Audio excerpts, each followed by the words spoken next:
Many people hear the word debt and immediately think of trouble. They picture maxed out credit cards and overwhelming bills. This is understandable. Bad debt, the kind you use for things that lose value, can indeed be a heavy burden. It can keep you stuck, unable to move forward with your financial goals. This fear of debt is common. It is often taught from a young age. But is all debt bad? I want you to think about this carefully. Could debt, when used correctly, actually be a tool, a powerful tool to help you build wealth, not destroy it? This is what we're going to explore. The truth is, not all debt is created equal. There is a significant difference between bad debt and good debt. Bad debt, as I mentioned, is typically used to buy depreciating assets. Think of a fancy new car that loses value the moment you drive it off the lot, or using credit for everyday expenses you can't truly afford. Good debt, on the other hand, is an investment. It is money you borrow to acquire an asset that has the potential to grow in value, or an asset that can generate income for you. This is a crucial distinction. It's the key to understanding how debt can work for you. Consider this: many wealthy individuals and successful businesses have used debt strategically. They use it to expand their operations, to invest in opportunities, or to acquire assets that appreciate over time. They understand that borrowing money at a cost, interest, can allow them to make more money in the long run. This isn't reckless, it's calculated. It involves understanding the risks and making informed decisions. The goal is for the return on your investment to be higher than the cost of your debt. This way, the debt pays for itself and then some. So the question isn't whether debt is inherently good or bad. The real question is, how are you using it? Are you using it to consume, or are you using it to build? This essay will guide you through several strategies. We will look at how you can potentially use debt to generate wealth.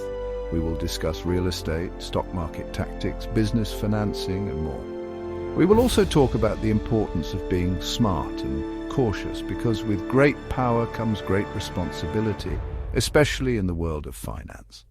Let's unlock the potential power of debt together. If you found this information valuable, don't forget to subscribe to our channel for more insights on building wealth and managing finances effectively. One Real Estate. In July of 2012, Mark Zuckerberg financed a $5.95 million home in Palo Alto with a 30-year mortgage. The house was just 3 miles away from Facebook's headquarters. At the time, Zuckerberg was only 28 years old and the 40th richest person in the world. His net worth, around $15.6 billion. So here's the question. Why would a billionaire get into debt? He could have easily bought 10 of those homes in cash without even blinking. So why take out a mortgage? The answer sounds simple, but it's backed by a deep financial strategy, because it was essentially free money. Now, that might sound crazy. Who gives free money to billionaires? Let's break it down. 1. Is debt always bad? Most people hear the word debt and think of stress, overdue bills, and financial ruin. But that's only one side of the story. For the wealthy, debt isn't a burden, it's a tool. You see, rich people don't think in terms of, can I afford this? They ask, what's the smartest way to pay for this? Mark didn't need a mortgage. He simply chose to keep his cash liquid, ready to be used elsewhere, where it could earn more. 2. How is debt free money? Let's talk about interest rates. In 2012, the US inflation rate was about 2.5 to 3%. Zuckerberg's mortgage? Just around 1.05%. And that was an adjustable rate mortgage. That means he was borrowing money cheaper than inflation. In financial terms, that's called free money. Here's a simple example. Let's say you borrow $1 million at an interest rate of 1%. You deposit that money into a savings account earning 2.4%. You're now making $24,000 a year while only paying $10,500 in loan interest. That's $13,500 in passive profit, just from using borrowed money wisely. Now imagine doing that with $100 million or even $1 billion. When you can borrow money for less than what it earns, you're literally being paid to use other people's money. 3. To our mid-video call to action. Now let's get even deeper into how smart debt works and how it might apply to you. 4. Good debt versus bad debt. Not all debt is created equal. There's bad debt, like high-interest credit cards used to buy things that lose value instantly, phones, clothes, or vacations. Then there's good debt, the kind used to acquire assets that generate income or grow in value over time. Zuckerberg used good debt.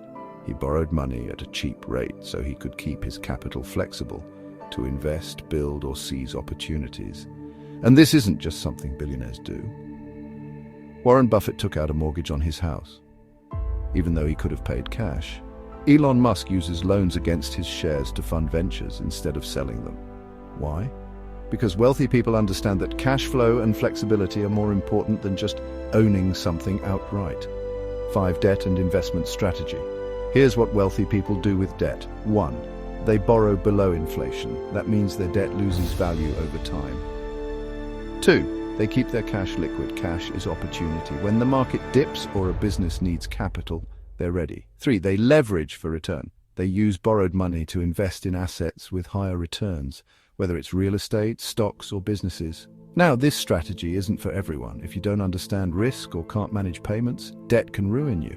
But when used correctly, it can accelerate wealth. 6. Why Zuckerberg chose debt. Mark Zuckerberg didn't finance his home because he couldn't afford it. He did it because it made sense not to lock up millions in a non-productive asset.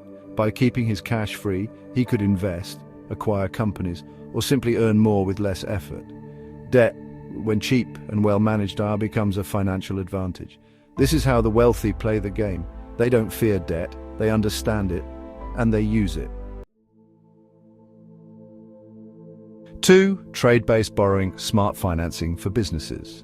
Let's move into the world of business. Many businesses, especially traditional ones involved in buying and selling goods, use a form of debt called trade-based borrowing.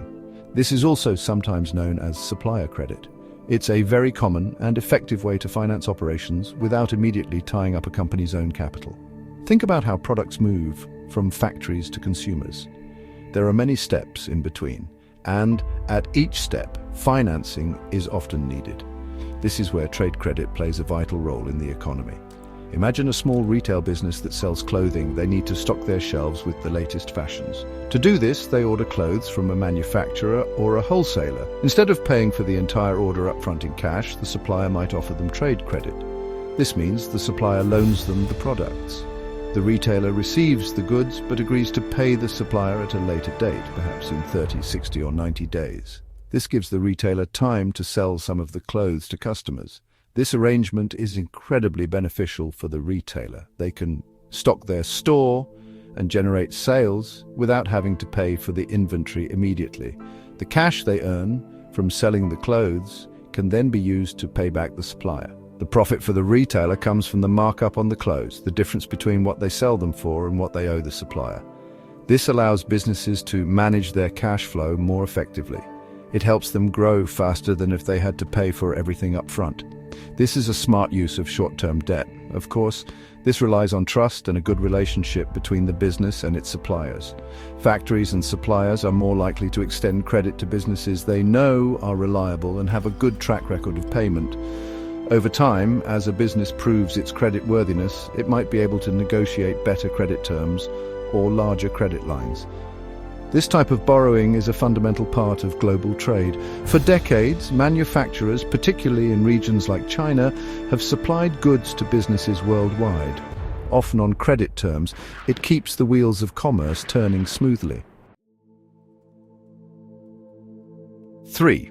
Navigating Forex leverage, opportunities and dangers in currency trading. The foreign exchange market, or Forex, is the largest financial market in the world. It's where currencies are traded. The value of currencies fluctuates constantly. These fluctuations are driven by many factors.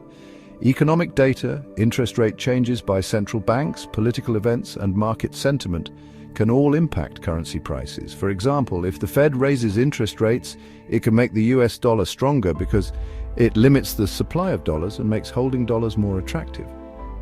Forex traders try to profit from these movements. One of the defining features of Forex trading is the availability of high leverage. Leverage allows you to control a large position in a currency pair with a relatively small amount of your own capital. Brokers offer this leverage.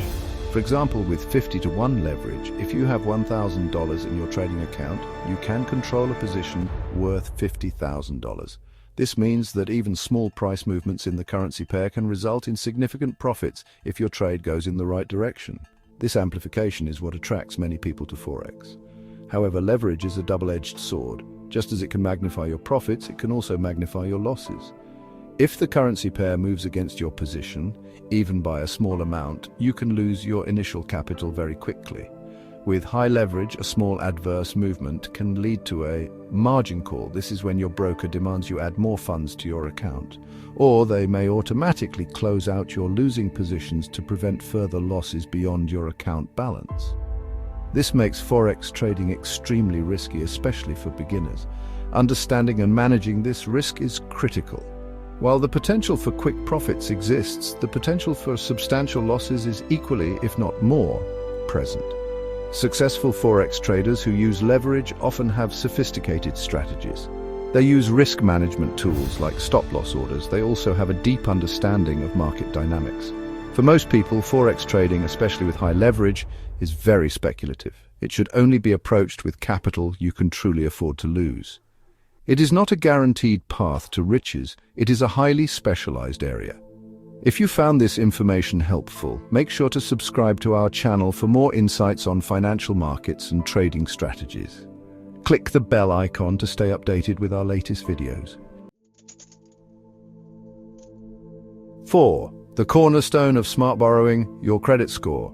We've talked about several ways to use debt, but your ability to access debt, and especially good debt at favorable terms, often comes down to one crucial factor: your credit score. A strong credit score and a reliable borrowing history are like keys. They unlock doors to loans with lower interest rates.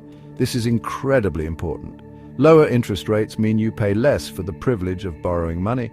This in turn makes it easier for your investments to outperform the cost of your debt.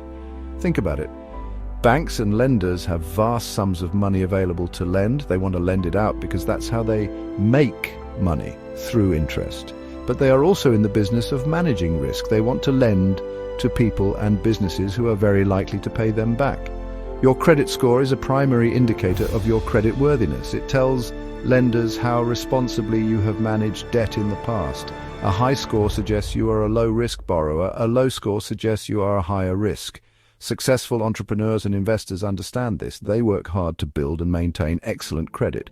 This allows them to secure financing for business orders, real estate purchases, or other investment opportunities at the best possible rates. When you can borrow money at 3 or 4% interest, and you can invest it to potentially earn 8%, 10%, or more, you are in a strong position.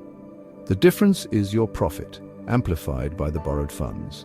But if your credit is poor, you might only qualify for loans at 15 or 20% interest, making it much harder to come out ahead. So how do you build a good credit score? Pay your bills on time every time. Keep your credit card balances low relative to your credit limits. Avoid opening too many new credit accounts at once. Check your credit report regularly for errors. A good credit history is not built overnight. It takes time and consistent responsible behavior. But the effort is well worth it. It's a foundational piece of being able to use debt strategically and effectively to build wealth. It empowers you, it gives you options, it makes you a more attractive partner for lenders. 5. Conclusion: harnessing debt wisely for a richer future. Throughout this discussion, we have explored various ways that debt, when approached with knowledge and caution, can be a powerful tool for wealth generation. We've seen how real estate refinancing can unlock the equity in your home. This can provide capital for further investments. We've touched upon the high-stakes world of short selling in the stock market. This is a strategy for profiting from falling prices, but it comes with significant risks. We also looked at trade-based borrowing, a vital tool for businesses to manage cash flow and growth, and we examined forex leverage, which can amplify both gains and losses in currency trading. The common thread in all these strategies is that debt is being used proactively. It's not about borrowing for frivolous consumption. It's about borrowing with a clear plan to acquire assets or to create opportunities that can generate more income or grow in value. This is the essence of good debt. It's about making borrowed money work for you, rather than you working endlessly to pay off burdensome loans that provided no lasting value. Understanding this distinction is the first step towards changing your relationship with debt. It's about financial education. However, it is absolutely critical to remember that all borrowing involves risk. Interest rates can change. Investment values can go down as well as up. Business ventures can fail. the strategies discussed here are not get-rich-quick schemes. They require careful research, planning, and an honest assessment of your own risk tolerance and financial situation. Before taking on any significant debt, you must do your homework. You should understand the terms, the potential downsides, and have a clear strategy for repayment and profit. Seeking advice from a qualified financial advisor is also a very smart move. Ultimately, debt is a tool. Like any tool, it can be used to build amazing things, or it can cause harm if mishandled. The power lies in your hands. By educating yourself, by being disciplined, and by always prioritizing financial responsibility, you can learn to harness debt wisely. You can make it a partner in your journey towards building a more secure and prosperous financial future. Don't be afraid of debt, but always respect it. Use it strategically, use it thoughtfully, and you may find it unlocks doors to wealth you never thought possible. You can do this. If you found this video helpful, please subscribe to our channel, like this video, and share it with your friends. Your support helps us create more content to guide you on your financial journey. Thank you for watching.